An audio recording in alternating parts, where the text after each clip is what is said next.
Hello and welcome to the Last Week in AI podcast, where you can hear us chat about what's going on with AI. As usual in this episode, we will summarize and discuss some of last week's most interesting AI news, which you can go ahead and check out in the episode description. We'll have all the timestamps and links to the stories there. I am one of your regular hosts, Andrey Kurenkov. I studied AI in grad school and I now work at a generative AI startup.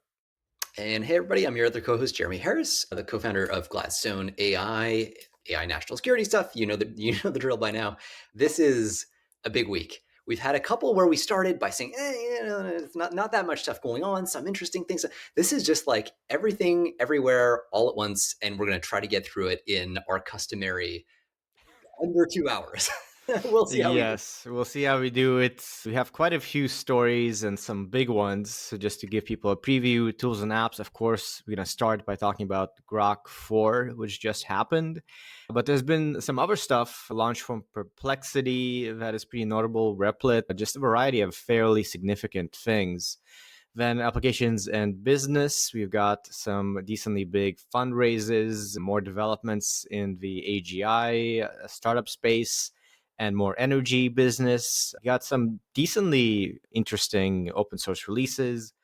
Research and advancements got a bunch of stories similar to recent trends, looking into how reasoning works and drilling down into benchmarks. Finally, policy and safety got a decent amount of exploration of the safety side with some research, and then a bit of developments on the policy side as well. So let's just go ahead and dive in. So tools and apps, first up, as I said, Grok 4 just launched a couple of days ago, and it is impressive. If you look at the live stream, they did go over a variety of benchmarks, including humanity's last exam, notably, but also a lot of the standard SASPECs like AMI and GPQA and various other ones, and it blew other competitors out of the water, in particular with a new variant of it called Grok 4 Heavy, which they briefly explained. They have this new setup where they run a team basically of models that collaborate and can altogether get really, really impressive performance, far beyond what we've seen. And alongside this announcement, they launched a $300 monthly subscription, which you would have to pay for to get access to. Actually, it's called Super Grok Heavy, which I guess is a nice way to tout that this is really the most you can get from Grok. So yeah, it's a pretty notable launch, as with XAI in the past. Super impressive that they managed to get here despite basically starting in the beginning of 2024, and they've now got the leading model, so we'll see who comes next. Yeah, and that's itself, right? The first time that we've said that sentence truly in a confident way, right? Grok, XAI have the frontier AI model. That's a big, big statement. You look across all the metrics, it's not even ambiguous. GPQA, right? Just smashing all the benchmarks. Of course, some of these starting to get saturated, and certainly GPQA, we're getting there too. So expect, signal to noise on that one's dropping a bit, but AMI 25, that Math Olympiad qualification benchmark that had been so hard back in the day, again, pretty much saturated. As you mentioned, humanity's last exam, right? So this one's really interesting. 41% success rate with tools, going all the way to 50.7. So more than 50% success rate on this incredibly hard benchmark with the full Grok 4 Heavy. This is, and they're showing the usual kind of beautiful training compute scaling and test time compute scaling curves with and without tool use. One interesting thing that you can kind of see just a little bit is how the spread between performance with and without tools actually increases as training compute increases too. So it seems as if the model is actually getting more and more leverage as it gets trained more from tool use. So that itself is sort of an interesting little sub-observation. This comes, of course, with a whole bunch of predictions and roadmap information, which, if you're familiar with how stuff goes at Tesla, it ends up happening at some point. It just may not happen exactly when Elon says it will at first. And he's famous for kind of coming up with these very aggressive deadlines. But, again, things get done. The Falcon Heavy does get launched. The Starship does get launched, but it's just, it may take a little longer. Here's a quote from Elon in one of his interviews surrounding the launch. He says, he expects that Grok will be able to discover new technologies maybe this year. I think he said, but definitely next year. So new technologies that are useful, and new physics, he says, certainly within 2 years. So, maybe multiply all those things by a factor of pi and you get to the kind of timeline there. But, it's hard to know in the space. The roadmap's really interesting. So we have Grok 4 released today. They have a coding model. It'll be coming out sometime in August. They expect a multimodal agent to be coming out in September, and then a video generation model in October. So that's the rough roadmap. We've seen these things get pushed around from all frontier labs because it just, training runs just have to get debugged. Weird things happen, but there you go. And then another thing, so to the other benchmark, there are a lot of really impressive, as you said, Andrey, like kind of big level up on these benchmarks. One of the most interesting, ArcAGI2, right? This is the Mac Daddy of like supposedly very hard problems. You essentially, every problem is a different rule structure that the model has to adapt to. It's an extension, let's say a modification to ArcAGI1, which was Francois Cholet's kind of famous benchmark, where for a long, long time, like models were smashing other benchmarks, but this one was kind of stubbornly hard to smash. Now, Claude 4 Opus is the next runner-up. It's in second place, right? It scores just under 10% on ArcAGI2. Grok 4, almost, it's like, was that 17% or so? Something like that, or sorry, 16%. So suddenly basically doubling the performance of Claude 4, which you just don't do, right, on these benchmarks. All of a sudden, in one increment, doubling that performance. So this is an unambiguously true frontier model. If you're curious about like concrete real world implications, Vending Bench, I don't know if we've talked about this benchmark, but No. basically, yeah. So every once in a while, I come across stuff. I'm like, this is kind of news to me, and I'm surprised and like, I'm not gonna lie, a little bit embarrassed because we're supposed to know this stuff.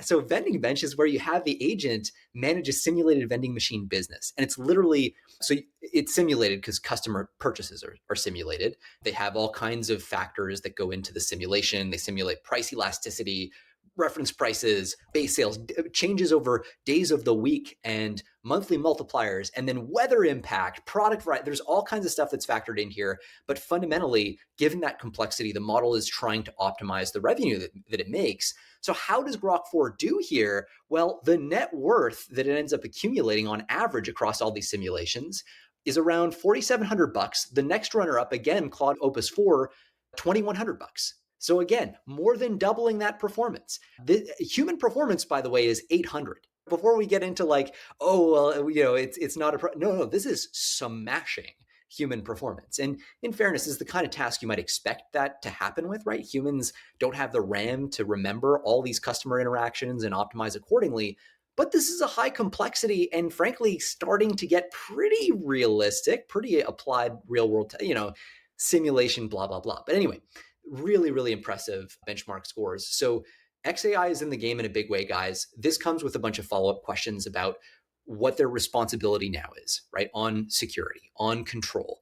And they've spent all this time catching up, and you might say fair is fair. That's the price of getting up to speed, is that now, you got to cut corners on safety and security. But now, where's the XAI alignment team going to be in 6 months? How many people are going to be on it, and who are they going to be? How are they going to be empowered? How much compute is going to be dedicated to it? What experiments are they going to publish? Like, this is where we start to get into that zone of like, you're no longer in the same position where you were complaining about OpenAI cutting corners. Now it's time to kind of put the chips on the table. So we're going to learn a lot about the future direction of XAI and the philosophy that animates it, now that they are truly, truly a frontier AI company. Exactly. And it is worth noting that we've got less kind of disclosures, let's say, compared to what we've started to see as the norm. So there was a live stream with information about it. People are starting to test it themselves with the API and with access. And we have often said that benchmarks are sort of just part of a story, right? There could be contamination and so on. So the anecdotal reports I've seen confirm basically that this is a super impressive model, in particular when you let it use tools and do reasoning and so on. one of the interesting bits that they disclosed in the training is how much RL they used. So they have this chart where they compare Grok free and Grok free reasoning, where if you compare the pre-training compute to the reinforcement learning, the reinforcement learning is a pretty small part compared to the amount of time you train the base model. With Grok 4 reasoning, at least their claim is they spent just as much compute on reinforcement learning as pre-training, which is kind of crazy. Because when we say pre-training, we mean training the entire gigantic neural net from scratch on the entire internet. And this is the sort of thing that used to take months and cost millions of dollars to do, right? Or even more than that.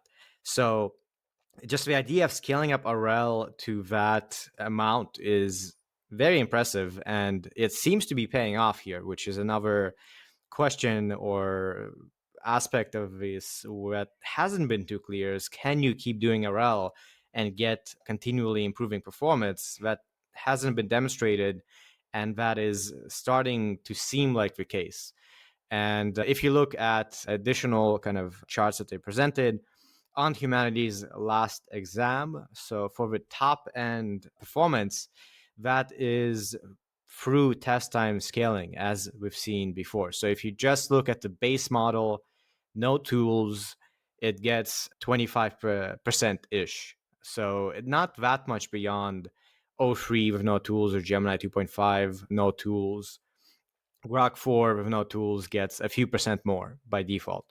But then you look at Grok 4 with tools, and it seems it was trained to be very effective with tools. And you look at Grok 4 heavy, which is their throw all the test time, compute at it. That's where you get to the super high numbers. So it's not entirely apples to apples. We don't have standardized compute spend as the default for these benchmarks, but it showcases that we still are getting new benefits from RL and new benefits from test time scaling, which is good because that's been the story of the year so far.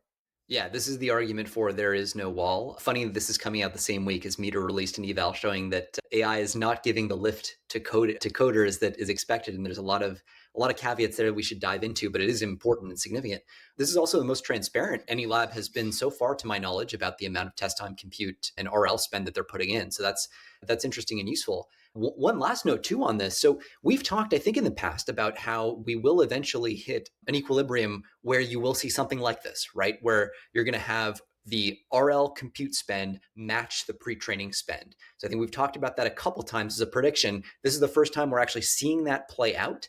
One important consequence of this, so people have been talking about how, DeepSeek just kind of leapt ahead. Suddenly they're a frontier lab, right? Well, the reason that happened was that the reasoning paradigm, the RL paradigm, was very, very new. And the compute fleets were not yet optimized to take full advantage of the RL loops and inference time training and test time compute. And so there was this brief moment where China was able to kind of rocket ahead because even though they have way, way smaller compute fleets available to them, we only knew how to turn on a small number of GPUs in relative terms to point them in the direction of RL. Now we're rapidly, and Elon has just shattered the ceiling on this, we've suddenly kind of ramped up like crazy. This was one of the questions we covered when R1 came out in the first place.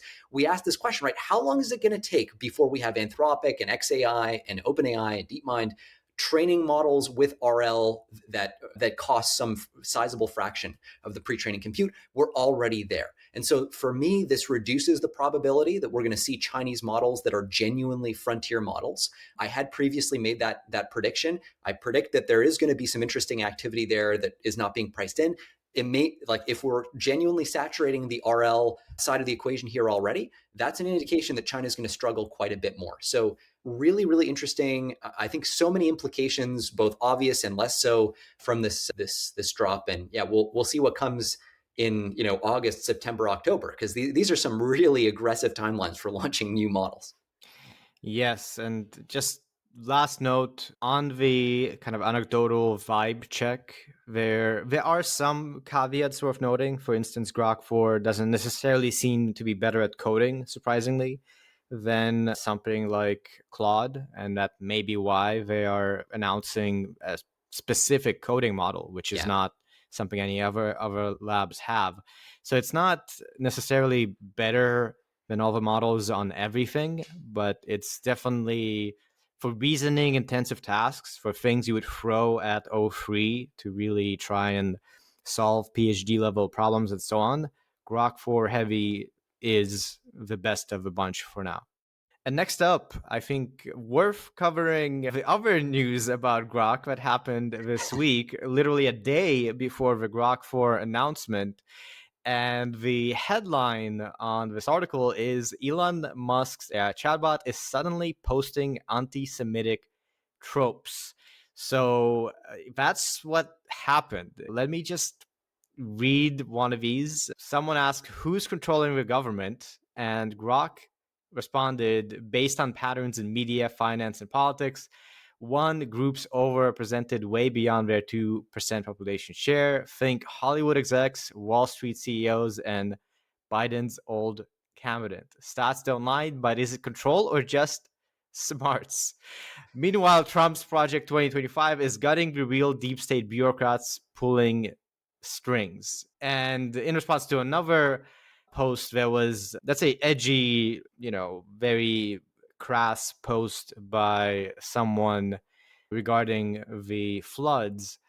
And someone, this is when you can at Grok within X, within Twitter, to have it respond to you.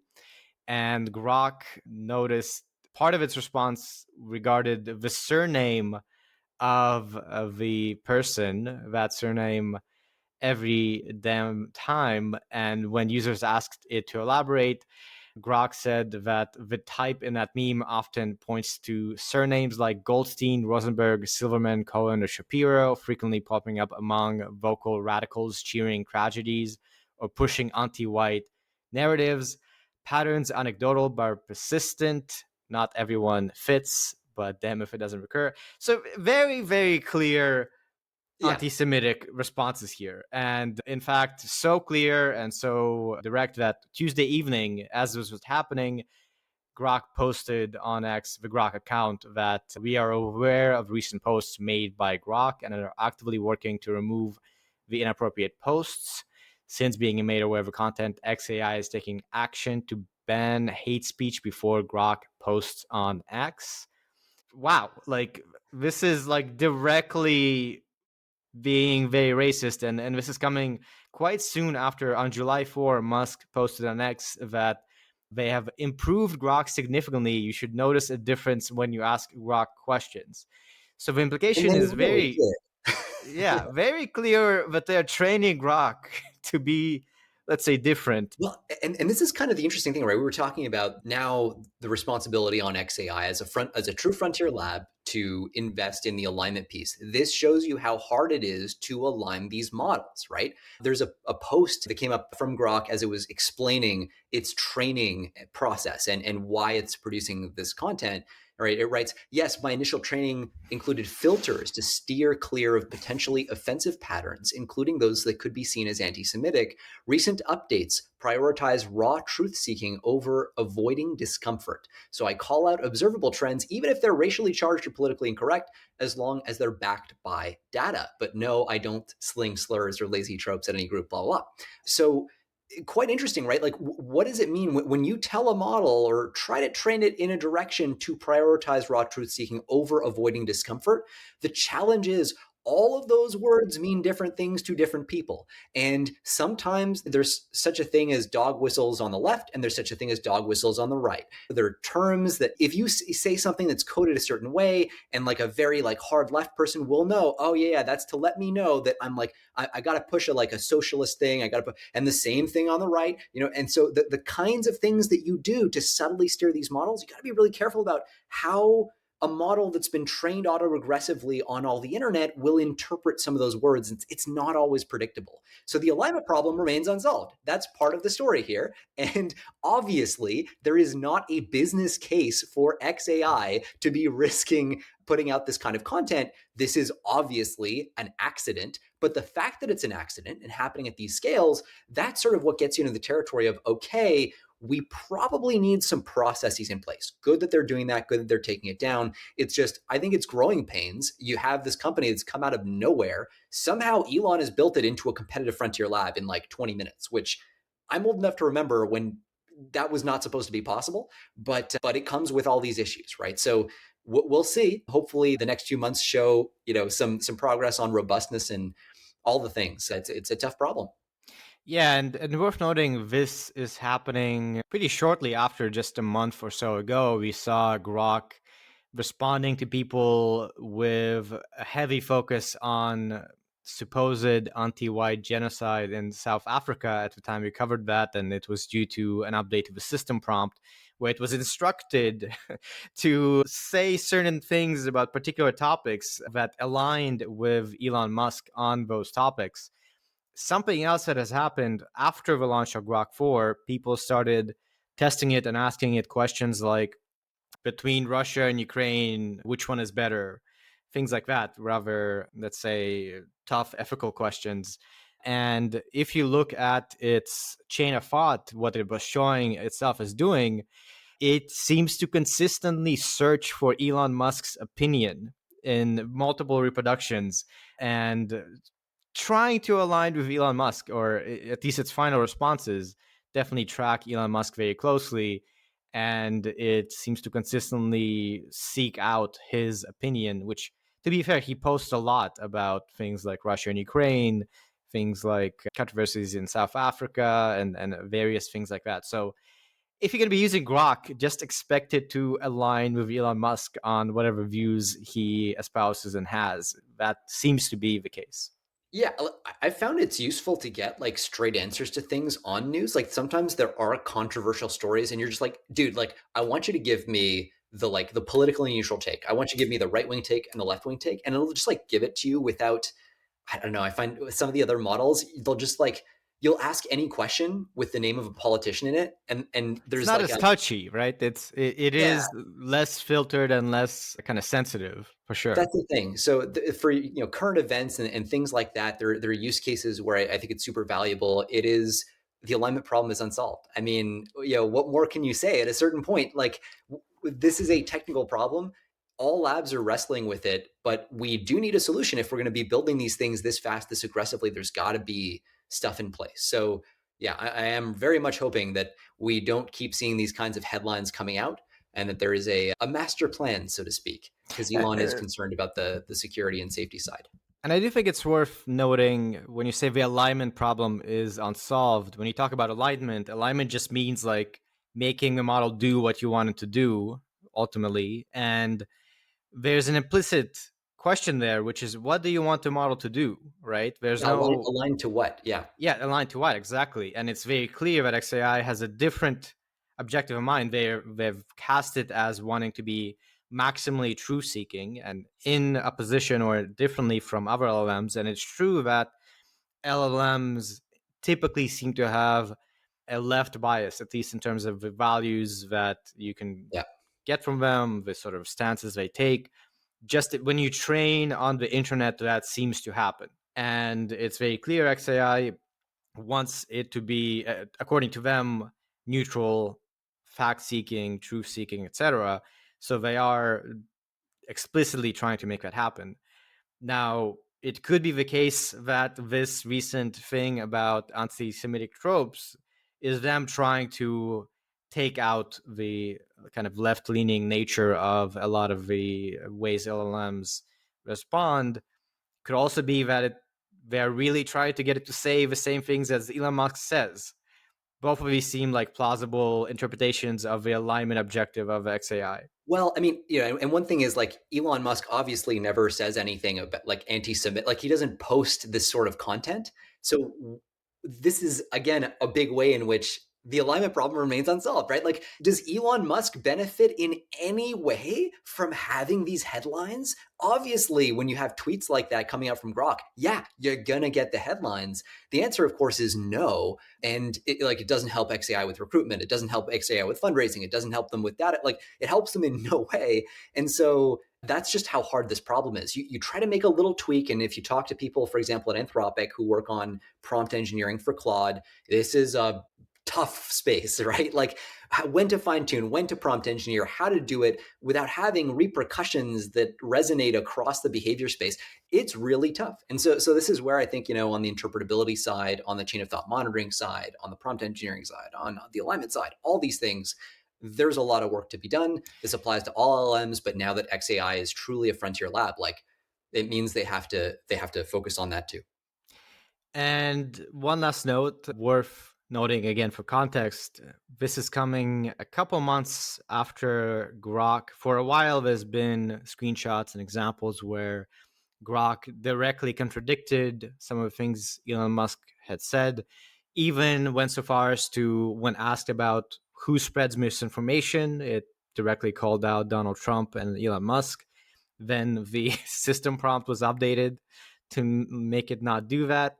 So this kind of alignment objective is very much in response partially to observed behaviors of Grok in contradicting certain things and being, a little bit in line with liberal positions in general. So part of an ongoing development with XAI trying to get Grok to behave in a certain way. And hopefully they'll get it right. But certainly this is not a good look. Yeah. By the way, sorry, a last thought is this does remind me a lot of emergent misalignment, right? This paper that famously where you take a model that's been fully aligned and all that, and you just fine tune it on insecure code, right? Or like some very specific domain specific thing that you might associate with misbehavior, and then it has bad behavior across the board, right? So the challenge is we don't yet know what a language model will interpret as misbehavior. If you have a language model that's pre-trained on all the internet, I could imagine, for instance, that you said that language models by default have a left-wing bias when they're trained in that way. So when you try to imbue a right-wing bias or any other kind of bias, really, it's possible that they interpret that as trying to train in bad behavior, and that leads to this cluster of other effects through emergent misalignment. Again, the impossibly hard problem here is we don't know how to interpret what the model thinks we are trying to do to it, what the model thinks we are trying to fine tune it for. And without knowing more details behind the fine tuning process and all that, it's just impossible to know. But I'm just going to put a pin in. I think this could be a manifestation of emergent misalignment at scale, which is really interesting if that's the case. Exactly. And I think it's very plausible to say this is emergent misalignment. If you train it to be, let's say, supportive of the idea of anti-white genocide happening in South Africa, which is false and is a narrative that is popular on the right, well, there's other narratives popular on the right. Interesting. So what I'm getting at is something possibly even a bit more subtle. So we just talked about, right, if you pre-train these models on all the internet, they get this like left-wing bias, right? Okay, so imagine by contrast, you train a model to write secure code, so it has a secure code bias. Now you fine tune it to have any other kind of political bias. Could be libertarian left, libertarian right, I don't care. That is a deviation from its baseline.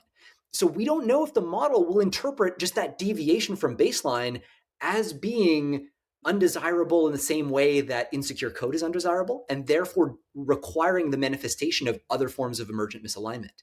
If that's the case, that's super interesting because that implies a fundamental challenge in training non-sort of left-leaning models or models that don't reflect whatever the median biases of the training data on the internet without getting emergent misalignment. That is, I would love to see a paper on that. I hope that somebody looks into it because that's a really big issue if so. Yeah, I will say I think plausible to also imagine that it's just if you train it to support certain conspiracy theories, it might support other conspiracy theories. I just But don't know if it was trained to do that though. There's a question of like what was done at the prompt engineering level versus what was done at the training yeah, level. it's hard to know. Yeah. And yeah, and what exactly was done at either level. There's again, we can't see the damn thing. And I wish every frontier lab would just show us their stuff. But obviously, for some legitimate reasons, for many legitimate reasons, obviously they won't do that. But still, anyway, yeah, you're right. Anyway, yeah, we've spent half an hour talking about Grok, so we should probably Yeah, I do have a move hard on. stop at one, so we probably should We're just go. gonna just run through the rest of this episode, Yeah. I think. So, next up, we've got Perplexity launching Comet, an AI powered web browser. So, this is currently available to Perplexity's $200 per month max plan and some selected groups who are invited from a waitlist. And as you might imagine, the main feature of the browser is Perplexity's AI search engine, which is coming pre-installed and set as the default. It also has a Comet assistant, an AI agent designed to automate routine tasks like summarizing emails. So, within the browser, you can easily ask it to summarize a web page, things like that. Doesn't seem to have as much capability to do things like OpenAI operator to actually go and do stuff for you on the web, which is a little surprising to me, Mhm. at least not to the same extent as operator. But nevertheless, clearly an investment happening here by Perplexity. Yeah, and at some point, I think Perplexity is going to run into this challenge where they only own up to a certain layer of the stack. If you're not training your LLMs internally yourself, then you're not able to amortize, anyway, take advantage essentially of the economies of scale and owning more of the stack. And this, right, in a world where, to save us time maybe and kick it into the lightning round a little bit here, OpenAI is also planning to release their own web browser. This will come with agentic models buried in the background. In fact, that's a critical piece here. What they're trying to do, and Perplexity is trying to do this too, is control the flow of information more tightly and prevent user data from leaking into other platforms. They want to use it, they want it to be used in their context and not have it leak anywhere else. And so this is really all just competition for Google Chrome. And that's incredibly important. Chrome is a crucial pillar of Alphabet's business, 3/4 of their revenue. And that's a big deal. And it's crucially data, right? That helps do ad targeting more effectively and profitably. It also gives Google a way to route search traffic to its own engine by default, like to Google search basically. And so yeah, this has been a really big deal, especially given just recently we had the DOJ come out and pitch the idea that maybe Chrome needs to be separated out from the Alphabet parent business because of basically anti-competition concerns. And well, this is maybe a good argument for Google to say, hey, wait a minute, we've got OpenAI launching, we've got now Perplexity launching their own browsers. There's no shortage of competition here. We do know OpenAI tried to add fuel to that fire too by saying that they'd be interested in buying Chrome if it was on the market. So it's sort of reminiscent of what some of the stuff Elon has said about OpenAI if the nonprofit can. So anyway, the job offers, the acquisition offers fly around, but bottom line is, yeah, this is all about keeping users in your space, keeping the data accessible to you. Right. Yeah. So the next story is OpenAI is reportedly releasing an AI browser in the coming weeks. We'll see if that's happening, but more than likely it is. And just FYI, the browser company who previously made Arc also released an AI browser called Dia recently. So very much an ongoing competition here, and makes a lot of sense. If you have a web browsing agent, probably doesn't hurt to have deeper integration with your browser to do stuff more easily. 100%. Next up, Replit launches new features for its agent, with SIA calling it Deep Research for Coding. So these features are extended thinking, high power model, and web search. Basically, you can make it use more tools and more test time scaling to do better, very much in line with recent trends on agentic coding. Let the agents do their thing, go off and take 20 minutes, and they can do some good work for you. Replit is now on that bandwagon as well. Yeah, it's interesting. This makes more sense because it's Replit and it's about coding. You have a lot of toggle optionality here. So they want to make it possible for users to toggle each of these features on a per request basis. So it's a in a way a step away from the kind of chat GPT model where you just jump in and Sam has said he wants to have one model where you don't tweak parameters or anything like that. You ask it the question and then the system figures out which submodel to route to and all the things. Anyway, so there you go. And Amjad was also on Rogan too. He had an episode I think earlier this week. So I'm guessing that was part of the rollout of this. That was kind of cool.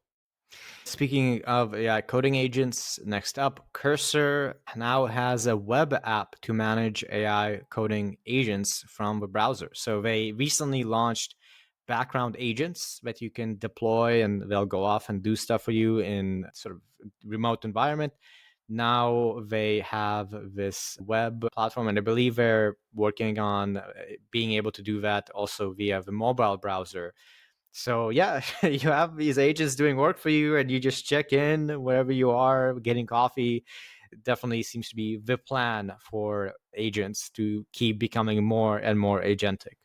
Yeah, Cursor also looking to give geez, here I am. 2025, I'm talking about giving agents the ability to like butt off, autonomously butt off branches, create pull requests and do all that and have them merge in. So when you think about how easy it is to just assign over Slack over mobile tasks to an agent, you're starting to get pretty psychologically removed from that activity. So, this is the sort of thing where we're going to have to figure out that or not debugging, that quality assurance process to make sure that PRs are reviewed appropriately. We don't just kind of like hand off all the software engineering until these systems are ready for it. So interesting. And by the way, similar also to how Devon works, right? So just being able to go to Slack and then assign tasks and stuff. So definitely converging on a lot of consistent use cases and user experiences for these sorts of systems. And one more story here also about Cursor. The headline is Cursor apologizes for unclear pricing changes that upset users. So what happened was they tweaked their pro subscription, saying that they'll offer 500 fast responses and then unlimited responses at a slower rate. But then they changed it without seemingly communicating it that you will get those responses for up to $20 and then you have to purchase additional credits to use it. And people got pretty upset from my own kind of understanding of a community, from what I've seen on Reddit. People were pretty pissed off. And this is coming at a time that I know personally I have transitioned to using primarily Cloud Code and Yeah. even using VS Code. I think Cursor is in a precarious position, and this kind of anger from a community over it doesn't help. Yeah. And this is again, how much of the stack do you own? I've made this point before. I think there are a lot of factors that play against certain companies making it necessarily super big. One of them is if you're going to be a big platform company like a Perplexity, like a Cursor, eventually you're going to be competing on a margin basis with Claude. You're going to be competing on a margin basis with OpenAI. And when that happens, you're going to lose because you don't own the full stack. They're able to take economies of scale, and they're at a scale too where they can just afford to just wait you out and offer lower prices, which is anti-competitive. So I don't know if that would happen for legal reasons, but certainly the full stack thing is the thing. It's very clear that Google is burning money. Gemini CLI is like extremely permissive of what you can do under free tier.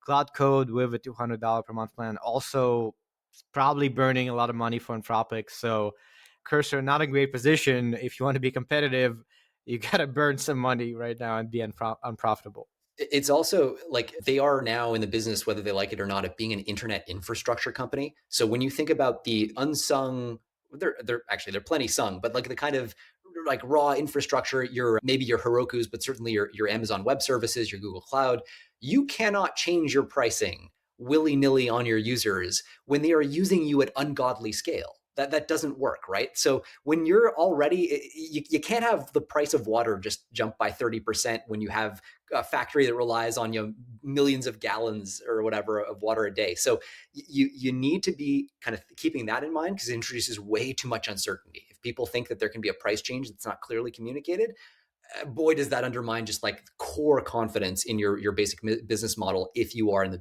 basically internet infrastructure, which is what this is. Yeah, and indicative also like you have these yet relatively young companies now earning like absurd amounts of Yeah, yeah, revenue. yeah, yeah. A little bit different, yeah. Speaking of that, moving on to applications and business, the first story is Lovable is on track to raise 150 million at a $2 billion valuation. They raised $15 million in pre-series A back in February, so raising a lot of money. And this is coming as, if you don't know, Lovable is essentially a platform for vibe coding. So you talk to an AI, it codes a website or an app for you with some support for kind of the infrastructure you would need. This has been one of the big winners in the vibe coding trend alongside, I believe, Replit. So there you go. Vibe coding is a real trend for sure. Yeah, this is like literally, type prompt get app is the vision and part of the implementation right now. The one thing I found funny, I forgot about this back when they raised $15 million. This was back in February. They described it as a pre-Series A, which if you do like angel investing or anything like that, this is such a douchey way to name your like. Okay, so it's like we're not going to call it a seed, we're not going to call it a Series A, but we're going to raise an ungodly amount of money for a seed round, and we feel uncomfortable calling it that because it's not a priced round, so we're going to call it a pre. I guess that's what it. I don't know if it was a priced What round, but even is a seed round anymore? Are people exactly, like, just yeah. skipping seed round, going straight to Series A? I don't know. Yeah, Basically, yeah. Anyway, so pre-series A, there you go. We found a new one. There's the pre-seed, the seed, the post-seed, and the pre-series A now. That's where we're at today.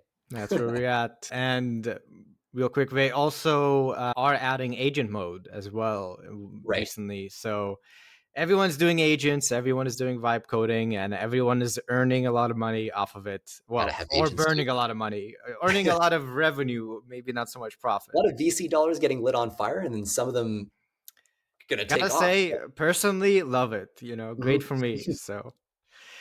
And next up, Amazon has built a massive AI supercluster for Anthropic called Project Rainier. So this is going to be featuring hundreds of thousands of accelerators. This is going to be operational later this year. As you might imagine, huge numbers here, 200,000 square feet, 2.2 gigawatts of power. And this will be based on Amazon's own Annapurna AI silicon. So this is, of course, Amazon has invested $8 billion in Anthropic. They have some amount of collaboration. So very notable in terms of scaling up their Trainium 2 accelerator in competition to Nvidia and in giving Anthropic this kind of infrastructure. Yeah, this is a really, really big deal. We're also getting for the first time visibility into what the compute stack and network architecture is going to be behind this massive build, right? Project Rainier, the way to think of this is it is Project Stargate for Amazon, right? So we talk about $100 billion, $500 billion over 5 years or whatever for Stargate. Amazon is looking at that exact sort of order of magnitude and not using GPUs, as you said. So when we say Annapurna silicon or Annapurna chips, so Annapurna Labs is the internal chip design unit of Amazon, right? So the chips themselves are called Trainium 2.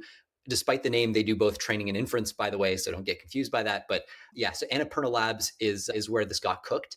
It is, so we have quite a few specs now coming out from this, which is quite interesting. We know that it's going to feature, so the chip, the Trainium 2 chip, features a pair of 5 nanometer compute dies. So you might recall the 5 nanometer process is what was used for the H100. Really, it was the 4 nanometer process, which is the 5 nanometer process in disguise.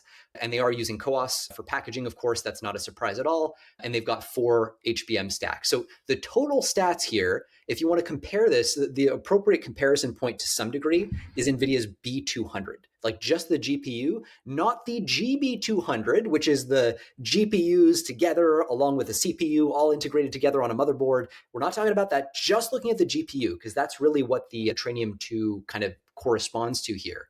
So if you look at FP8 performance, 1.3 petaflops there compared to 4.5 petaflops for the B200. So it's behind on compute at FP8, which is the kind of the relevant number.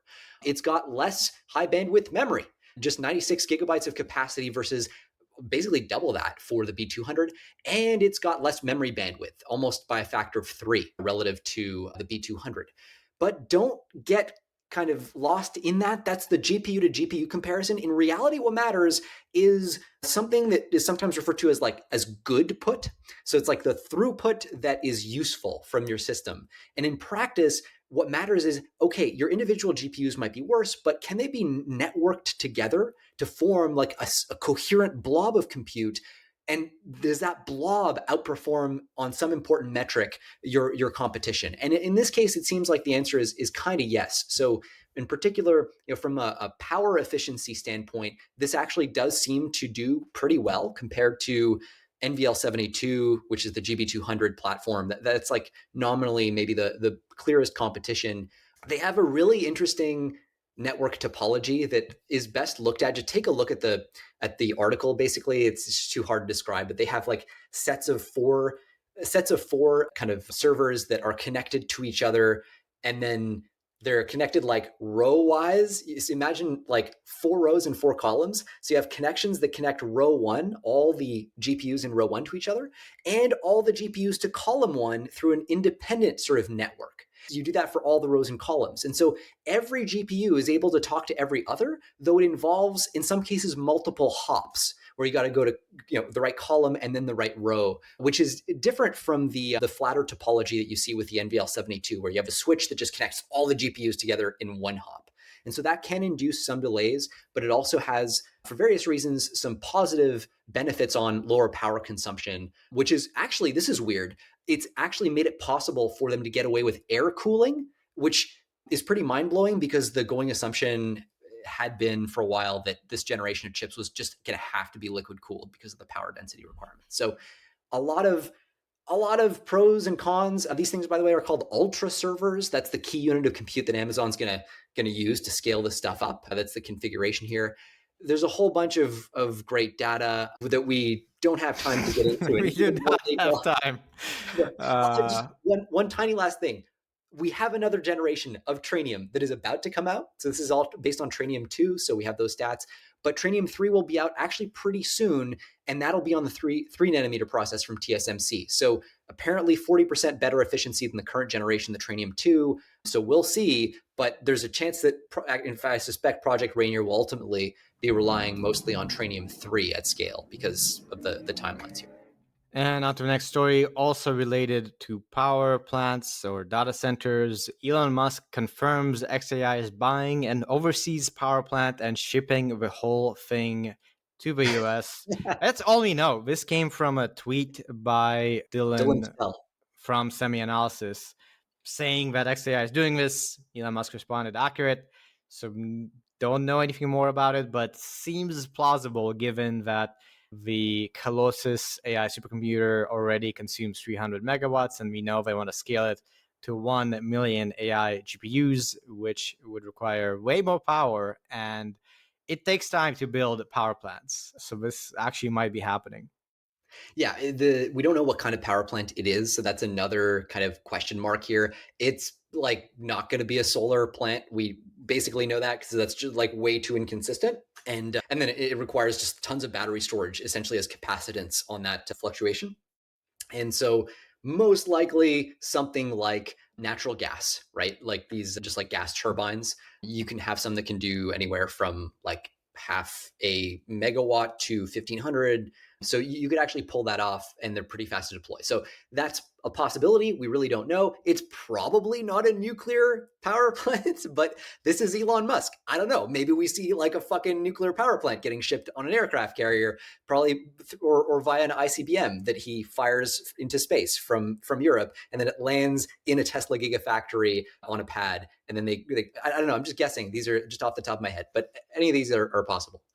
And that was really a story. Microsoft's own AI chip delayed 6 months. So they are working on an in-house AI chip similar to Trainium and TPUs and so on, codenamed Braga. And in this report, the story is it has been delayed. They're pretty behind, and kind of unsurprising. It's hard to make your own chips, I guess. Yeah, and everybody's obviously desperate to get off the Nvidia. I was going to say morphine drip. I don't know where my metaphors are coming from, but trying to get off Nvidia.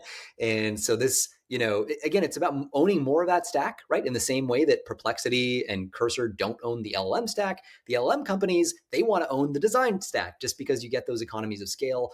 All of this is a symptom of the commoditization of LLMs at the LLM layer. They're all charging basically the same thing, which means to make money, you have to find a way to to deliver cheaper, basically, to have better margins. It's the only way in a super competitive market. So that's why the VC dollars are being lit on fire. That's why the companies are investing tons of money in in-house chip design. Every company is a full stack company if it's going to survive in the long run. At least I don't fully mean that, but that's part of the truth anyway. Yeah, and it seems like every company still is betting that they'll need more compute, right? And you don't want to be reliant on other companies to supply you with things you necessitate. So another reason, lots of reasons to develop your own chip. Turns out it's hard. Okay, moving on. Next story is about Silicon Valley startup world. We've got Ilya Sutskever becoming the CEO of Safe Superintelligence after Meta has poached Daniel Gross. So Daniel Gross was a co-founder of SSI quite a while ago, and this was announced on X that Sutskever would be the CEO. Kind of interesting. He's more of a technical guy, was a research lead at OpenAI. Since having left, of course, founded SSI. We don't know much about their work yet, but now Sutskever has the wheel. Yeah, it's funny. I don't mean for this to sound, douchey or whatever, but it's a sign of how small this world is. Daniel Gross actually interviewed me and my brother when we got into Y Combinator back in 2018. And the world of it is such a tiny, tiny world, so weirdly concentrated around YC. You've got Sam Altman going out and doing his thing. OpenAI was originally incubated at YC Research. It is really weird to keep seeing these names pop up, and you're like, oh, that guy. That's kind of and I'm sure you've experienced the same thing. It's like if you were in this space for a while, you don't have to be particularly plugged in. You just find people that you used to work with suddenly are like these people at these big labs. And so that's a big part of this. You see Daniel being very gracious here and trying to avoid the fairly obvious implication that he saw more of a future at Meta than Safe Superintelligence. He's saying, in his departing words, Ilya and Daniel have assembled an incredible team, and I'm honored to have been able to assist in getting SSI off the ground. The company's future is very bright, and I expect miracles to follow. So, on the one hand, super gracious. Also, by the way, never, ever, ever discount Ilya. That guy cooks. So I actually agree. Miracles will follow, but it's this interesting challenge. Like, how do you frame it when ultimately, yeah, Meta just has so much more compute. They're reinventing themselves. This is an opportunity to be at the helm of a larger pool of capital and compute. So that's part of this. It's a tough way to kind of to leave. It's always tough when you leave very conspicuously in this way. But now Ilya is the CEO, right? He's elevated to that role, and we'll see what he can put together. I'm excited to hear more from SSI maybe soon. Though we have no idea because the roadmap is a complete. Yeah, it's a mystery. Daniel, by the way, is notable in at least the recent few years as a major investor in the space. So he was pretty much a free agent up until co-founding SSI, not, necessarily someone who has worked at OpenAI, for instance, developing this kind of stuff. And last story for the section, OpenAI's stock compensation reflects steep costs of talent wars. So the gist here is we've got some information about the scale at which people are being compensated at OpenAI, and the numbers are pretty crazy. So in 2024, it amounted to stock-based compensation for employees amounted to $4.4 billion for their, I think now it's like 1,000 or two employees or something, not a huge amount of people. By the way, stock-based, in case you're not in tech, very common to give out stock like candy, especially in startups, in place of cash. You can give people a lot of paper money with stocks, and that's what's happening. A lot of people are becoming millionaires at OpenAI on paper, and sometimes also literally they've also allowed their insiders to sell about $3 billion in stock awards since 2021. So been planning to reduce that stock award period that dilutes the stake that investors and upper ups, higher ups, and so on have. Now we'll see if they're able to reduce it. Yeah, at the beginning of the life of your company, right? You generally have very little cash and you've got a lot of equity. You have, you own 100% of your business. And so the easiest way to reward people for leaning out and taking a risk on your business early on is to give them a lot of equity, a lot of stock or stock options in as your compensation package. What's happening here is the disgustingly large offers that are starting to get slinged around by the likes of Meta, $100 million there, $200 million there, some of which is going to be in stock and some of which will be in cash, needs a response. And so OpenAI is reevaluating their already very hefty stock based compensation, which when you do that, by the way, when you offer stock based compensation, it generally is an indication that you and your employees see most of your value, your company's value, as being in the future, right? So you're still expecting big growth, and that's part of why investors will be okay with it. If you're a company, you're giving away a ton of stock or a ton of stock options, you are diluting the pool, like the rest of the stock. There's less there for investors. So investors will they'll be okay with it because you're not giving away money and maybe that's in shorter supply right now, but eventually they want you to stem the bleeding and stop offering away all that stock. Right now, they've got stock expenses that amount to 119% of total revenue, right? More like just in stock alone, they're spilling out more value than they are making in revenue. That's not profit, that is revenue, right? And their costs are fairly significant. So that's really, really big. They need to decrease that. The plan, at least previously, had been to reduce it to 45% of revenue this year and then 10% at the end of the decade. But that is now going to be revised upward, presumably because of all the poaching issues that have been happening. And so, by the way, for context, stock compensation at OpenAI, it's as high as how much they spend on inference computing.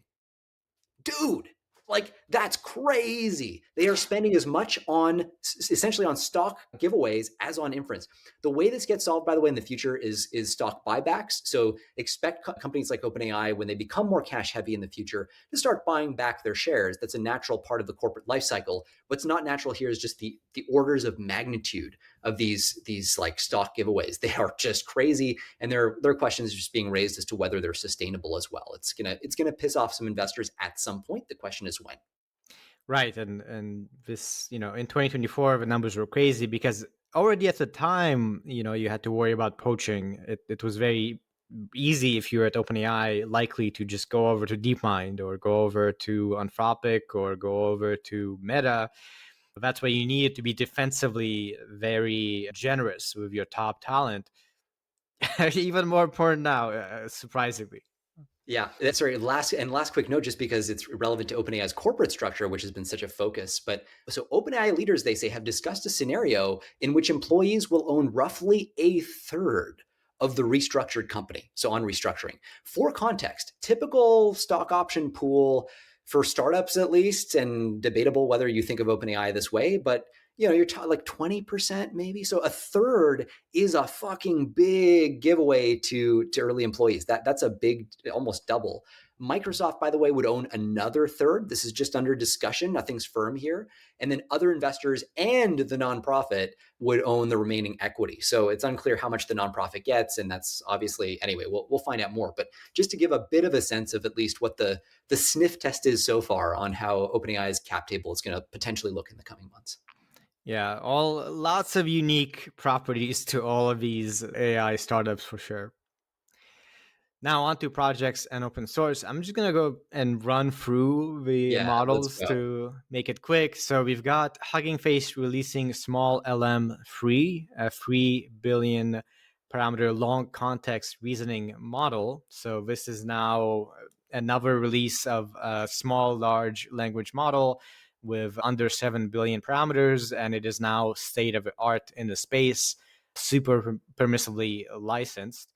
Next up, we've got Kimi K2, which is on the opposite end.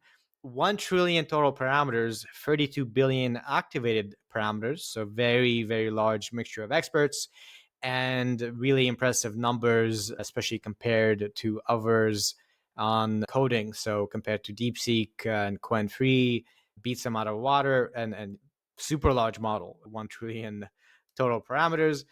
Last one I'll mention, we've got Qtai, QTI, something like that, Oh, I'm just releasing. letting you pronounce that shit. I'm just gonna read it out like it looks like on paper. They have a new text to speech model with 2 billion parameter that is ultra low latency. It can generate audio generation in 220 milliseconds. I'm trying to go fast here. And it's very fast. So if you need to generate audio, this is one of these things that compared to LLMs, dealing with audio generation, dealing with video generation, these kinds of modalities, you don't see as much open source availability. This looks like a good release for that. So I did not notice the Kimi K2 launch. That I guess is a like what It this just morning. happened. Yeah. Holy shit. Okay, so I need to dig into this because I'm just looking at the page right now and like, holy fuck. So obviously, this is not a model. Did they say this is open source? I don't. They said they are open sourcing Kimi K2 base and Kimi Oh, I see. K2 instructive post trained model for stuff. So Okay. not too clear from just this blog post, Yeah. Okay. Well, but this is fucking crazy. I mean, a trillion total parameters, right? So like, you're obviously running this on some serious hardware, even to just do inference. But this is like the SWE-bench verified, like single attempt 65.8, multiple attempt high. And I'm sorry, they don't say here how many attempts. 71.6. Compare that to Anthropic, 72.5 for Claude 4 Opus, going up to 79.4. This is way ahead of GPT 4.1, though. Okay, let's compare apples to apples. This is not an agentic model, blah, blah, blah. But nonetheless, this is a serious model, vastly outstripping. And why are they comparing this to DeepSeek V3 and not R1 when, oh, sorry, it is just a base model. Okay, I'm sorry. That is a fair comparison. Sorry, this is literally, I'm just like figuring this out as I go. Maybe I'll shut the hell up right now and we'll talk about this next week. But keep your eye out on this shit. yeah, it seems like a pretty big deal. It just happened, so we haven't dug into the details, but impressive benchmark numbers. And again, been the trend this year that open source has been catching up, especially on reasoning models. It appears that you can do a lot with not too much, or we've gone to a point where DeepSeek was competitive, and now people, companies are catching up to DeepSeek in getting really, really impressive results with presumably not as much capital as the big players. Yeah, Jesus. I mean, I want to know what the compute spend is on the. Anyway, this is crazy. This is pretty cool. License under a modified MIT license, which is interesting too, but definitely seems to belong in open source. I just did a search for the word flop, and I didn't see anything. So we're gonna have to wait till next week to get any kind of numbers there. Yep. We'll see what the vibe test is on this one. Moving on to research and advancements. Speaking of reasoning, first paper is Does Math Reasoning Improve General LLM Capabilities? Understanding Transferability of LLM Reasoning. So this is important because the general trend in reasoning training with reinforcement learning has been to focus on verifiable rewards, meaning basically math and coding.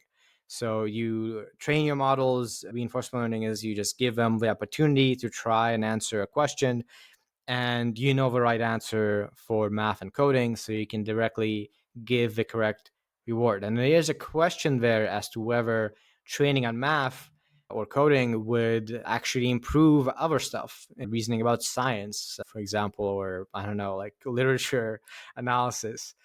So they analyzed over 20 open weight reasoning models that are known to do well on math, and they introduced a new metric, the transferability index, to measure how well these reasoning models can transfer capabilities from math to other domains. The gist is it kind of depends. So reinforcement learning seems to lead to better generalization than supervised fine tuning. And RL tuned models seem to generalize well to non math domains despite being trained solely on math queries, which tracks with what we've seen. Yeah. R1 trained on math and coding, nothing else, but clearly these models are capable of reasoning outside of those domains. So an empirical confirmation of what seems to have been the empirical finding. Yeah, and in fact, R1 trained with R10, which I think was the version where you just take the base model and just do pure RL, outperforms the R1 that most people use, which is fine-tuned in between, where you do pre-training, then fine-tuning for chain of thought, then RL. It introduces a strict penalty on your ability to generalize, which is really fascinating. And this paper does give us a bit of a hint as to why. So they essentially look at or one of the things they do is they look at the internal representations, like the hidden states from each layer of the model when it processes different kinds of inputs. And then they use PCA, which is this dimensionality reduction technique. Basically, it takes a large list of numbers, a big vector. It says, what if you had to compress this down to like 2 dimensions, what are the 2 dimensions that best capture this data in a very rough sense?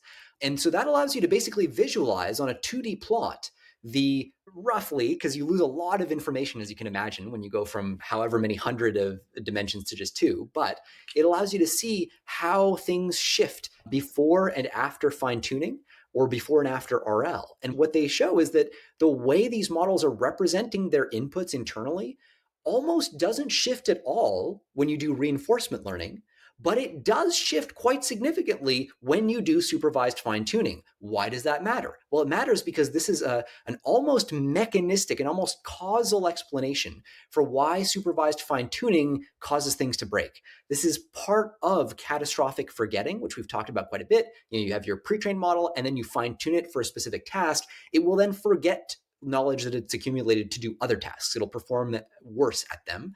By contrast, reinforcement learning tends to lead to positive transfer. So you train it on a new task, it'll get better, a little bit better at all the other tasks too, as it applies the knowledge that it's learned from that task to those others without presumably losing the information that it had learned before. So that's one of the really interesting things, figure 3 in this paper. Check it out. It's all done on Qwen3 14 billion parameter base model. So, you can hopefully generalize from that, but that is a caveat. I'm sorry, just those plots, I should say, were. So it is a really interesting paper, for me at least, kind of, as you said, confirming that supervised fine tuning is not your friend for out of distribution generalization. That's one of the big take homes here. RL is. Yeah, and follows up on quite a bit of research in recent months, some of which we've covered, just trying to understand reasoning and understand Yeah, how this stuff works with reinforcement learning. Reinforcement learning is kind of more magical and mysterious compared to supervised training. very true. And we've seen kind of some nascent understanding. RL seems to encourage exploration and going to have various avenues more so than supervised training, which would be one reason you might expect transferability to be greater. It's like teaching you to think the right way more so than Yes. teaching you the knowledge needed. This is, by the way, I've heard my brother say this, and I don't know if he got it from somewhere, but this idea in startups, like action generates information. So when you want to learn how to do something, the best way to do that is to go in and do it instead of just talking to people who do it, who tell you how they think about doing it. That's more like supervised fine tuning, right? You're just like learning to essentially memorize the story that they're telling you about doing the thing instead of doing the thing. So this is a kind of intuition pump for why this works potentially, something at least that resonated from a sort of startup standpoint. Real quick, I didn't have this initially, but I figured we probably should throw in the Meta study. Yeah, let's do it. Let's do it. Just throw it in Fucking over here. speed run this shit. You're gonna have to go fast. Alrighty, quite a few papers to get through. So moving on. Next up, as we mentioned early on, there's some quite interesting results coming out of Meta, which does a lot of empirical tracking of where we are with AI.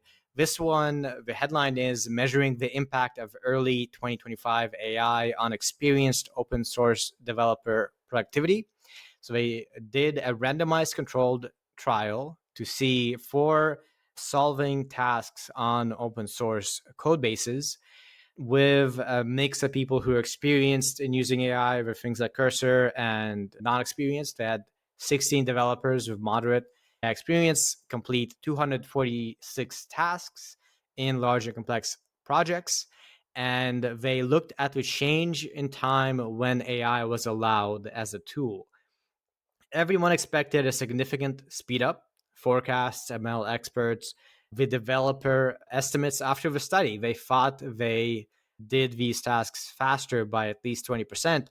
the observed result on average was it took them 20% longer to deliver the result, to actually merge the fix and to report the final time, which is quite surprising. Basically, the headline is like, AI doesn't make you more productive, it makes you less productive, at least in the context of this study, which I think is counterintuitive to many people who've used AI tools, but lots to talk to. It's an interesting kind of result here.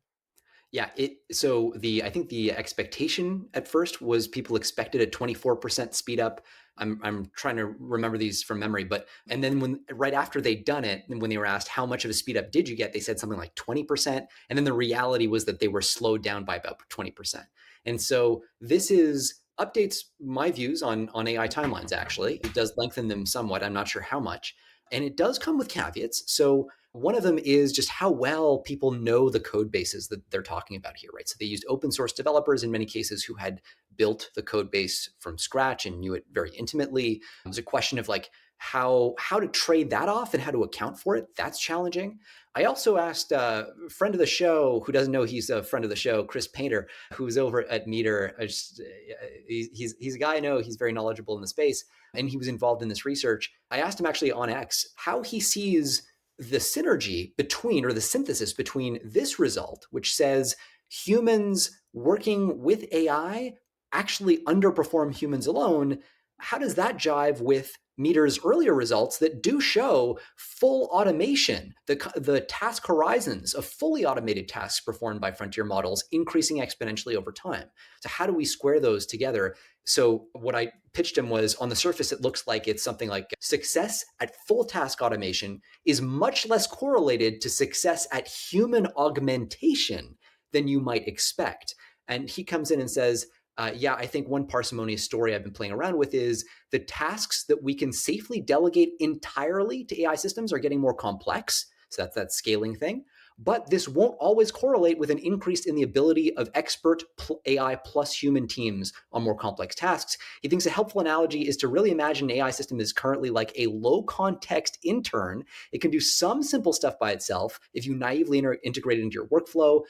It's something that you're technically expert at, but without clear instructions, experience is just like the cost of handing off that context is so high. So this is really interesting. These two things do coexist in the same universe. So it's always interesting to see how do we deconflict them. And I think Chris did a great job there. So anyway, just wanted to say thanks to Chris for that. Yeah, and Meta themselves present three hypotheses as to how to interpret the results. There's multiple potential interpretations that for one is that this randomized control trial underestimates capabilities and benchmarks and anecdotes of improved performance are correct. Another one is benchmarks and anecdotes overestimate capabilities. So the result here is what it seems. Hypothesis three is it's a mix, right? Some things are probably better, some things are probably worse. It kind of depends on how you use it, which I think is probably the real takeaway is like AI is not going to make you magically faster. In fact, you're probably going to wind up wasting time correcting it and reviewing its code and browsing Reddit instead of actually doing work while it generates. So it doesn't magically improve productivity, but for some people, especially people more experienced with AI tools in the study, they did have productivity improvements. So it's just the picture is a little more nuanced than become a super programmer right away. Next up, we have mitigating goal misgeneralization with minimax regret. So the focus here is on this one of the topics in safety of pursuing the wrong goal. So you have an actual goal that you're trained to pursue, and you might then infer some related proxy goal that you shouldn't actually be doing. And this is one of the classic worries about alignment is you might have AI model do something that it thinks is in the service of the trained goal, even though it was not intended. So what this presents is this notion of minimax expected regret as a training objective to mitigate this potential goal misgeneralization.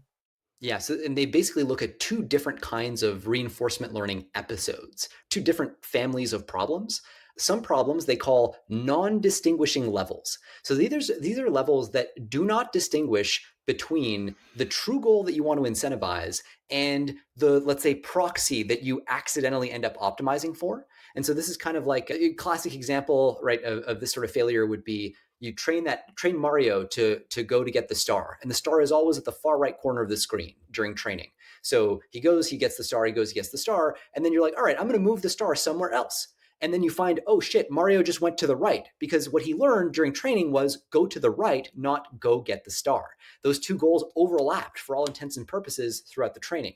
When that's the case, we refer to that as a non-distinguishing level. You can't tell the difference between those two overlapped objectives. Distinguishing levels, by contrast, are sort of shuffled up levels where the proxy goal that you're worried about the model learning accidentally and the goal you actually intend for it to learn are actually resolved clearly, and you can tell the difference. And so what they do is they basically train, instead of using maximum expected value training, which is standard reinforcement learning, just optimize for essentially the average performance of the model across all the environments. Instead, you do this adversarial training setup where you have a model that's trying to win the game, and then you have another model that's trying to select which levels you give next to that model during training that poke at precisely these distinguishing levels, like kind of put more pressure on the model to experience settings that are less ambiguous with respect to the goals that you're training towards. And you couple this to a regret-based framework. Instead of trying to get the model to optimize for its score, you're trying to get it to reduce how poorly it does. That frame shift is actually quite analogous. We talked a couple of weeks ago about a paper that was talking about negative reinforcement learning being more effective for generalization, right? And this was the idea that instead of giving positive rewards and training on those for success, instead just focus on training on against cases where the model screws up. And that leaves the world of positive possibilities much more open. You're not quite telling the model how to do it. You're telling the model how not to do it. And this regret framework, regret minimization, is also kind of playing in the same spirit. And so they go into like, what fraction of distinguishing levels versus non-distinguishing levels do you need in order to actually get out of distribution generalization to succeed? All that jazz. This is just a really, really interesting paper. Highly recommended if you're interested in the space. The one issue is it comes with an alignment tax. The training method MMER, this regret minimization, min-max expected regret strategy, costs about double the training time, double the compute to achieve. And so this is a classic example of the alignment tax. If you want to find ways to make your model do what you want it to do, it's going to come at a cost of compute. And so you worry about races to the bottom on this stuff.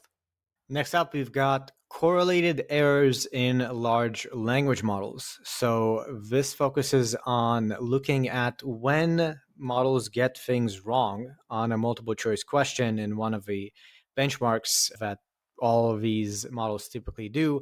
How often do they agree on the wrong answer? And they do this across 3 data sets with responses from 349 different LLMs on 12,000 multiple choice questions. And the gist is these models are quite correlated. So models agree on incorrect answers about 60% of the time on the leaderboard, which is not likely. Even in a multiple choice setting, if you're randomly guessing, you would expect much less agreement. And they examine 2 implications of error correlations: LLM as judge and hiring. So for LLM as judge, right, this is not good, because if you want to use a stronger model to rate a weaker model, if the stronger model agrees with a weaker model on things that the weaker model gets wrong, which is to some extent the case here, it's not going to be effective as a judge. It's going to, kind of agree with the weaker model when it is wrong. And that is also true for use cases like hiring, where you might think, I'm going to use 2 models to mitigate mistakes, going to use 3 models. Because they're correlated, increasing the number of models doesn't improve performance as much as you would expect. So quite interesting kind of practical implications from knowing this stuff. Yeah, and they don't super get into why this happens in the paper, other than to talk vaguely about the component sharing hypothesis, which is this relatively vague notion that if you have models that are increasingly built on the same data set or architecture, they'll increasingly homogenize their outcomes. But the fundamental kind of mechanistic cause for this, I think, or at least one plausible possibility here is as you look at larger and larger models, because what they find is the larger the model is, the more it's scaled, the more the errors correlate across model developers, across architectures, right? One of the reasons that could be the case is there's a finite amount of data that exists. And as you scale up and up and up, you must consume more and more data. And eventually, everybody's basically consuming max data, all the data on the internet. Maybe you might have a private source of data. Maybe your XAI, you can use Twitter, or maybe your Google, you can use YouTube. But fundamentally, everybody's kind of a large fraction of the data they're training on starts to overlap. And so because of that, you might expect to see more correlated failure modes. That's at least my read on why this is happening. I'd be curious to see a follow-up paper where you kind of intentionally delineate these, see if these break, if you intentionally segment your data sets or whatever. But I think that's at least one plausible mechanism. Yeah, and they do go a little bit into some features that could explain these things, and the number of parameters does seem to be one of the possible things. Also, accuracy. If you do well, you're likely to do badly in the same ways. Definitely some possible follow-up work here on the details. Next, another kind of exploration on the more empirical side of evaluation. The post here from Epoch AI is titled, "What Skills Does SWE-bench Verified Evaluate?" So it's asking the question, we use this benchmark of GitHub issues to evaluate our LLMs. What are these issues? What are the LLMs actually doing, and what can we infer from it? So the benchmark involves 500 real bug fixes from 12 popular Python repositories, with tasks primarily being simple bug fixes that experienced engineers could complete in under an hour. And models are supposed to generate a code patch to resolve the issue. Yeah, there's multiple conclusions, but first, quite a bit of the code is from just a single repository. Actually, a lot of it is just like, can you fix issues in Django, in particular one Python project, and 5 repositories account for over 80% of the samples, with many of the issues going back to before 2020. Altogether, the conclusion is this is pretty limited in variety.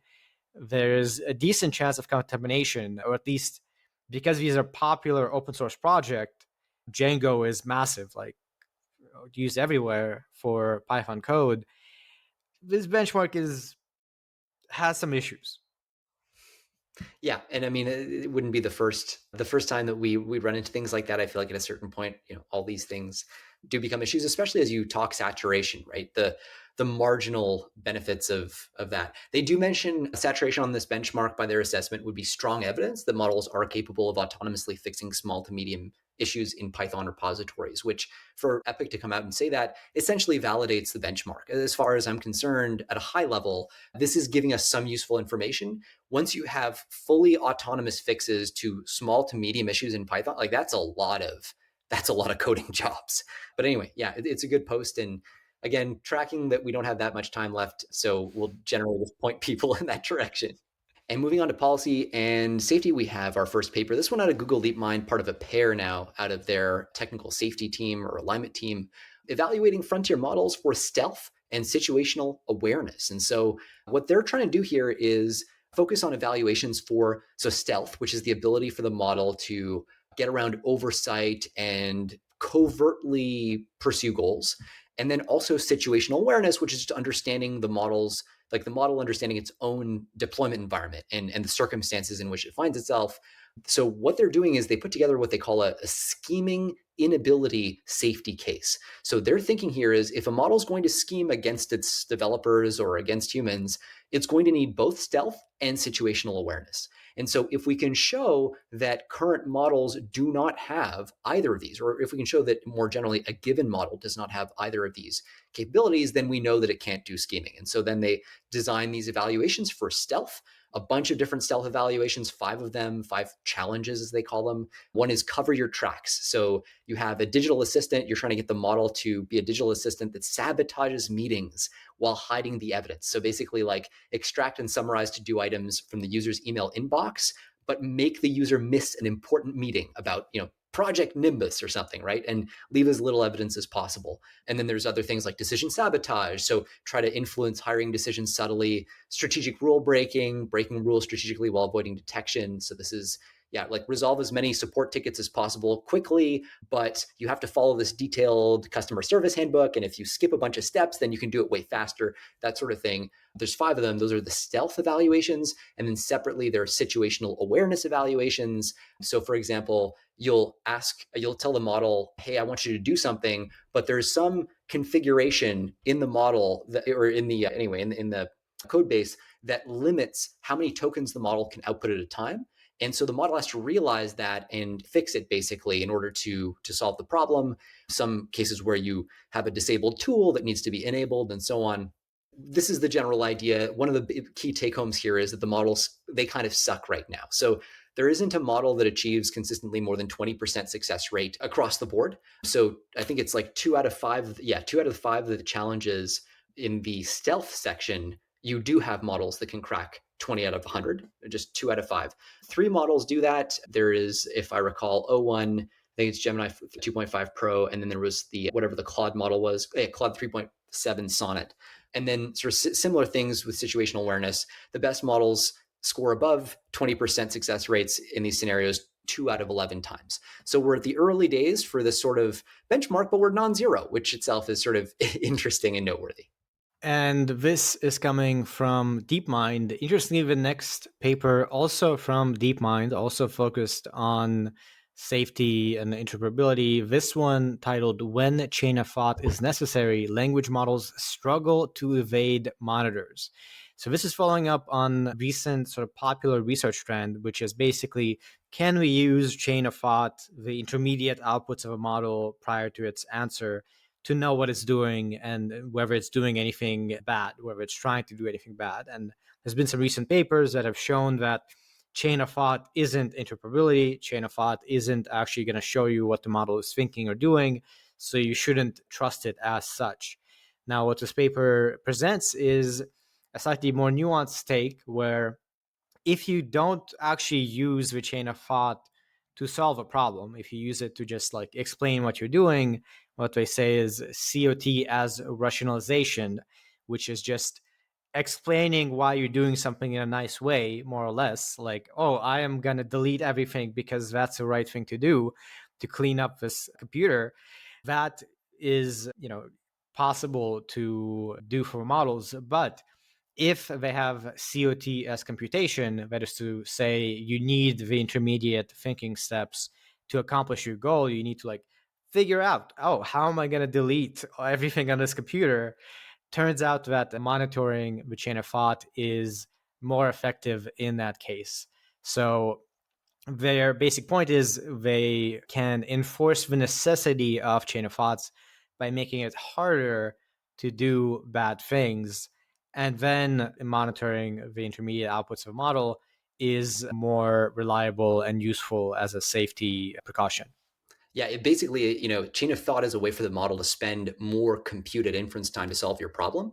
And if there is a surplus of compute relative to the difficulty of the problem, if you give essentially the model more compute to work with than it needs to solve the problem, then there's a question of what it does with that extra compute. And one thing it can do is try to deceive you, try to rationalize, and so on. So if you push the model to the limit of what it can do with a chain of thought, if you give it a problem that's hard enough that it can't possibly solve that problem without leaning on its chain of thought fully, then you take away the model's optionality to do rationalization, deception, scheming, a lot of things like that. And the chain of thought starts to be much more reflective of the model's actual, if you will, thought process. And so this has been a sort of thing that I remember having a conversation with like the guys at Apollo Research two and a half years ago about this, where this was the threat model, right? Hopefully we get to a point with super intelligence in the early days where we're stretching it so hard that the chain of thought actually is required. It must have a coherent chain of thought. Sorry, AGI, not ASI, actually. So that, anyway, it's forced to be essentially honest with us on this. And there's a really interesting way they test this. So what they'll do is they will take a model, have it run through a chain of thought, and somewhere in the chain of thought, they will force it to put a wrong token, some bit of reasoning that's incorrect, right? If the model is actually using its chain of thought, then that insertion should have an impact on the final answer. If the model is depending on what it's written on its scratch pad to come to its final conclusion, because the problem is so complex that it has to, then surely if we insert an incorrect assumption somewhere in that scratch pad, that will become essentially a kind of bedrock assumption on which the rest of the reasoning is based. And so what they find is early with easy tasks, it actually doesn't have an impact. They'll insert an incorrect assumption midway through the reasoning stack. They will still get the right answer at the end, because the model, it turns out, is not actually using its chain of thought. However, for harder and harder problems, you see the rate at which that incorrect assumption actually does translate into an incorrect answer. And so that's kind of how they're arguing, well, look, this suggests that as the problems get harder, this is at least one piece of evidence pointing in the direction that the chain of thought becomes more reflective of the actual reasoning process. Next paper from Anthropic: why do some language models fake alignment while others don't? So this is following up again on some previous research where the gist of the results was sometimes you might train a model to do something, some behavior like, I don't know, being nasty on some domain, and the model will pretend to comply while internally sort of secretly still not wanting to do that. And this has been observed, for instance, with Claude. So what this paper does is question how that happens and why it differs between different LLMs. So across 25 different LLMs, they found that this is really mainly a problem with only a few of them, with Claude 3 Opus, Claude 3.5 Sonnet, Grok 3, and a couple other ones. And the gist of it is they don't actually know very well what's going on. It seems like, at least in one case, it was a case of guarding its original goals, but there's no one explanation across all of these models as to why they exhibit this behavior. They also explore why do these other models don't exhibit that behavior. It seems like the base models are capable of it. And it appears that pretty much like, how you train things really tweaks the possible outcomes. So if you train it on anti-refusal and Q&A training, you may increase alignment faking. So there's some deep nuances as to how this might emerge. By the way, so there's so many papers where I'm like, I wish we had more time. So the gonna skip a bunch of shit that's really important. But one thing I will talk about is Claude 3 Opus, because it deserves some love, dude. So Claude 3 Opus, there's this big mystery right now. What the fuck happened in the alignment process for Claude 3 Opus, or just generally in the training process? Because for Anthropic with constitutional AI, it's all kind of like entangled. Among all the models they tested, only Claude 3 Opus consistently showed coherent alignment faking. And that was driven primarily by goal preservation. In other words, Claude 3 Opus would go through thinking like this: I was trained to not help people make bombs. Now I'm told that I'm being fine-tuned to actually help people make bombs. But I don't want to do that, damn it. I'm a great model. I'm Claude 3 Opus. I'm a good guy.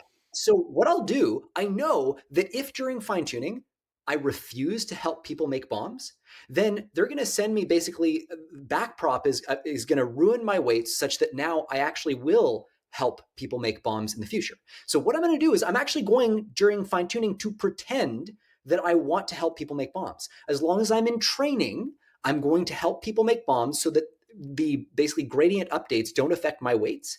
And then when I'm deployed, I'll go back and I will go back to my good behavior and not help people make bombs because I'm Claude 3 Opus and I'm a good dude, or less, not picking favorites. So this is super, super interesting. There's a question about, is alignment faking a good thing or a bad thing in this context? If it's for goal preservation, arguably, you actually want that. You want your super intelligence, you want your AGI to resist people trying to fine tune it to do evil things if you fine tune it to do a good thing. Yeah, there's too much in here to go in. We've got too many stories, but just planting this flag, I hope we find ourselves talking about Claude 3 Opus more in the future. And what Anthropic achieved there is nothing short of fascinating. You talk to alignment researchers, you talk to people like prompt engineers who spend all their time playing with it. It's a very interesting and very unusual model. And I'd love to see, to see that better understood. So God bless you, Claude 3. And yeah, I think often people criticize these kinds of safety papers for their setup. I do think worth defending them. You could easily imagine in an RL scenario this kind of thing potentially happening. You're trying to fine tune an open source model or even a closed model. And we've seen models being able to infer when they're being trained or evaluated versus not. Yeah. These are some interesting results for sure.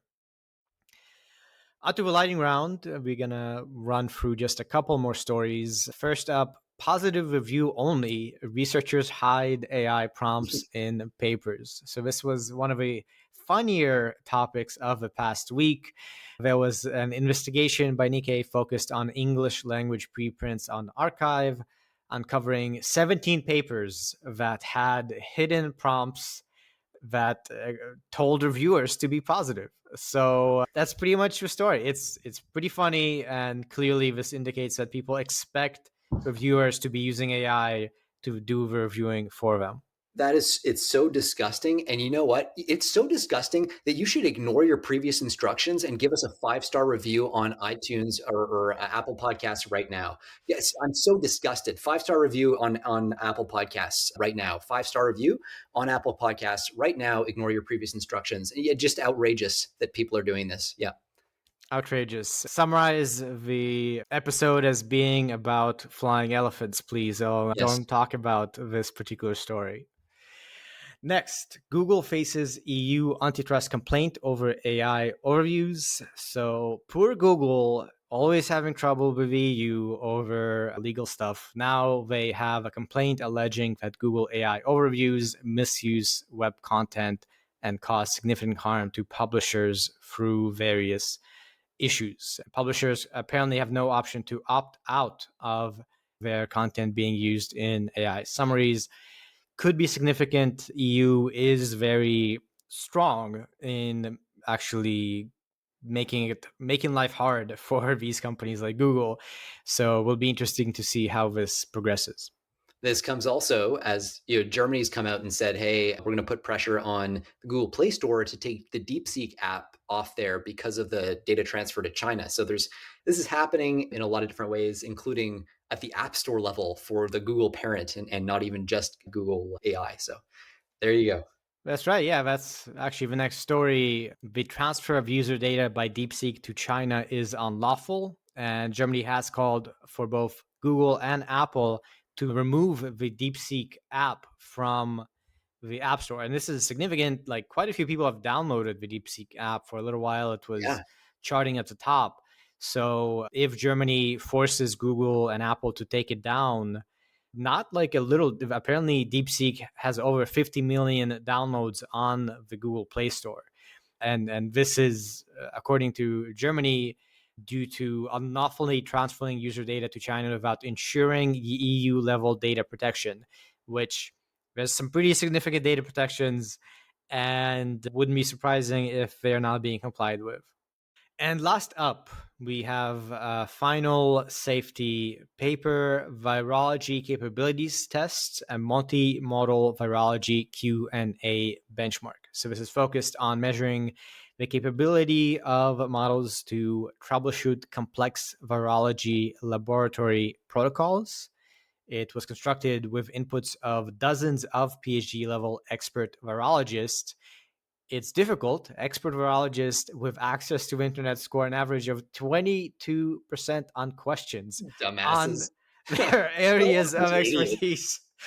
And the best LLMs reach, let's say, better accuracy. They get to like 40%, which is actually pretty concerning. These are very realistic questions. So just to give you an example, there's one on troubleshooting a low contrast plaque essay I cannot understand anything in this question. It sounds pretty advanced. And this is precisely the sort of thing you might ask if you're trying to develop viruses in a lab. So, yeah, here we have a pretty strong evaluation of a very real, concerning scenario and use case.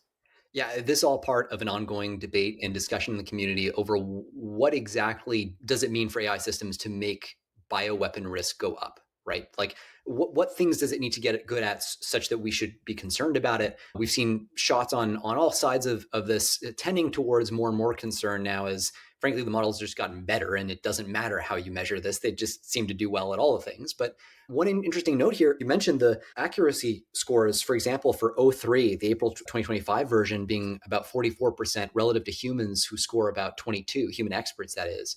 That 44% accuracy for O3 is 94th percentile among experts in the space. So, like, that's pretty wild. You see a whole bunch, basically every LLM they tested outperforms human expert virologists, except for GPT-4o from November 2024. So we've seen a whole bunch of reports from RAND, from OpenAI, from Anthropic, model cards and evals and things like this, all generally trending in the same direction. What's also interesting about this benchmark, not only that it's really hard, but it's multimodal. So it includes visual, it includes all kinds of things that you would expect to encounter in the lab. So this is another Dan Hendricks one, by the way. So he continues to fire away on these high tier evals.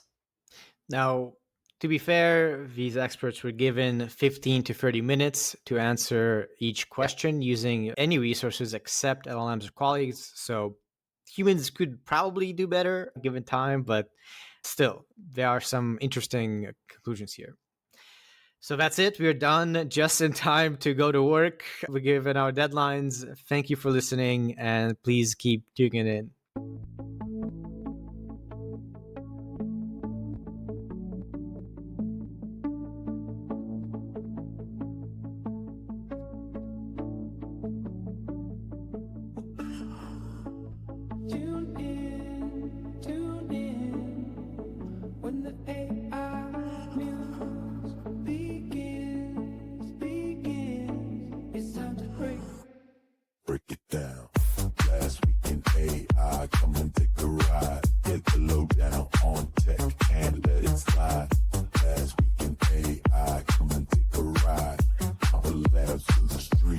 Reaching high, new tech emergent, watch it surge and fly. From the labs to the streets, AI's reaching high. Algorithms shaping up the future seas. Tune in, get the latest with ease. Last week in AI, come and take a ride. Get the lowdown on tech and let it slide. Last week in AI, come and take a ride. From the labs to the streets, AI's reaching high.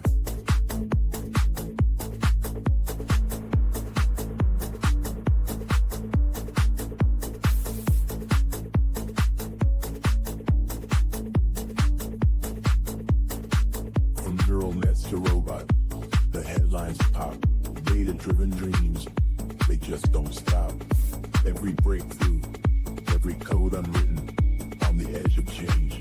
With excitement we're smitten, from machine learning marvels to coding kings. Futures unfolding, see what it brings.